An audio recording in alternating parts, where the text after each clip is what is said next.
প্ৰতিবাদেৰে জ্বলিছে অসম জোৰ শিখাৰে ওলাইছে প্ৰতিবাদকাৰীৰ ক্ষোভৰ অগণি হাতে হাতে বেনাৰ পোষ্টাৰ লৈ 6 জনগোষ্ঠীৰ জনজাতিকৰণৰ দাবী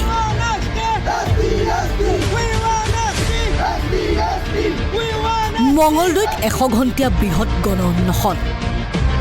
কেলো শান্তি চুক্তি পৃথক কমতাপুৰ ৰাজ্যৰ পুনৰ গঠন আৰু কোচ ৰাজবংশিক জনজাতিকৰণৰ দাবীত অনশন কাৰ্যসূচী 6 জনগোষ্ঠীৰ জনজাতিকৰণৰ দাবীৰে প্ৰতিবাদৰ সমান্তৰালকৈ জনজাতীয় একাংশ লোকে অব্যাহত ৰাখিছে জনজাতিকৰণৰ বিৰোধিতাৰে প্ৰতিবাদ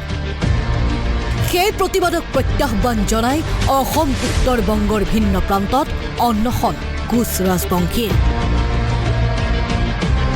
এয়া গোলকগঞ্জ আক্ৰাছু আৰু কোচ ৰাজবংশী জাতীয় সংগঠনৰ সাব্যস্ত কৰিলে 100 ঘণ্টীয়া অনশন কাৰ্যসূচী প্ৰতিবাদকাৰীৰ দাবী আমাৰ স্পষ্ট কথা যে এনে ধৰণৰ ৰাজনীতি আপোনালোকে নকৰিব কাৰণ এইটো চৰমভাৱে এইটো অন্যায় কৰা হৈছে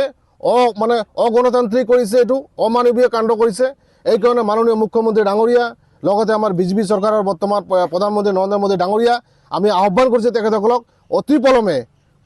মানে খুব কম সময়ৰ ভিতৰত আমাৰ যি কেএলৰ লগত শান্তি চুক্তিৰ যি প্ৰচেছ কেএলৰ লগত যিখিনি দাবী এইখিনি যাতে ফুলফিল কৰে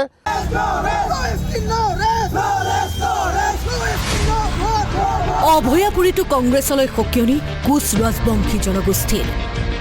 6 জনগোষ্ঠী জনজাতিকৰণৰ প্ৰসংগ উত্থাপন কৰোঁতে কংগ্ৰেছে সদনত বিৰোধিতা কৰিছে তাৰেই ক্ষোভত প্ৰতিবাদকাৰীৰ হুংকাৰ 6 জনগোষ্ঠীৰ জনজাতিকৰণ প্ৰক্ৰিয়াটোৰ বিষয়ে উত্থাপন কৰিছিলে কিন্তু সেই উত্থাপন কৰাৰ সময়ত যি বিৰোধী দল কংগ্ৰেছকে দেখা গৈছে যে এনেকুৱা এটা পৰিৱেশ মানে সৃষ্টি কৰি দিলে ৰচনা কৰি দিলে আমাৰ জনজাতিকৰণৰ বিষয়টো যেন তাতে একদম মানে এটা ইস্যু নহয় এটা বিষয় নহয় এনেকুৱা এটা পৰিৱেশৰ সৃষ্টি কৰিছে আমি আজি ইয়াৰ পৰা